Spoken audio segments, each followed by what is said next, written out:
Today on Reuters Breaking Views, why RBS is leaving the Libor danger zone and the answers to extract from Mark Carney. With me is Edward Hadas, economics editor of Breaking Views. Let's run over RBS quickly. Looks like it's dodged a bullet, like a number of banks recently. Yes, well, we're getting through this very long and tremendously embarrassing scandal for the whole industry of traders who weren't supervised, in some cases bank managers who seem to be quite willing to look the other way or even participate in Libor rate manipulation. RBS is set to announce a fine around lunchtime today that will be in the mid-range. It will not have to give up on its U.S. operations, it looks like. So better than it could be. Well, like you say, dodging a bullet, and we've had this conversation about other banks before, but is Breaking Views happy with the way this is going? Or are the banks actually getting off a little too lightly? I'm not sure about Breaking Views. We have individual writers with their own views. I think the banks are getting off lightly because I think this really suggests an industry that was in very bad moral, ethical condition. And to pay a few fines and to say, yes, we'll do much better, doesn't really quite get to the depth of the problem of how you could allow this to happen. But when you start talking about indicting banks and bringing banks down, and of course with it many hundreds of thousands of people, that's sort of anathema sudden, isn't it? Exactly. I mean, you have to deal with principle and pragmatism here, but I think perhaps we've had a little bit too much pragmatism, not quite enough principle. All right. Mark Carney, he's up tomorrow.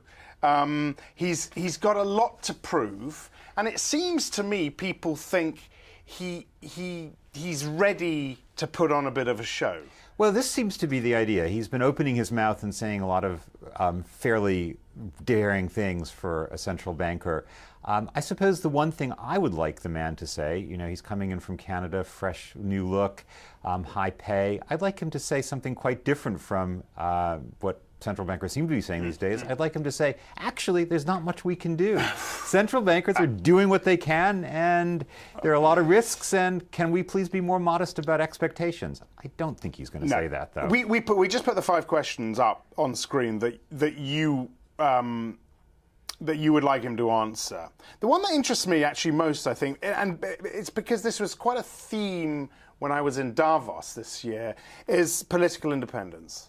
When you look at Japan, when you look at, Hungary, and the encroaching politics on central bank independence, I mean, it is becoming a theme. Could it become a theme here? I think it already is a theme. I mean, could it become more of a theme? Yeah, the notion that central banks independence was really, really important was one that seemed very obvious 20, even 10 years ago. Since the crisis, it's become very clear that the most important decisions central banks make are political. Do we rob savers or do we rob the borrowers? And that's a very important decision where we've made a decision now, the central banks, to effectively take advantage of savers and for the benefit of debtors. There'll be more decisions like this as they get more involved in regulating banks. Political central bank independence is a charade that should be identified as such.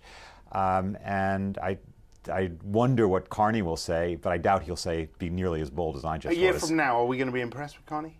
I would be surprised myself personally, but that's a judgment based on ignorance. Look forward to your pieces, though, Edward. Thanks a lot. Edward Hadas, economics editor of Breaking Views. For more agenda-setting insight, watch the US show every day, 12:30 Eastern, 17:30 GMT. I'm Axel Threlfall. This is Reuters.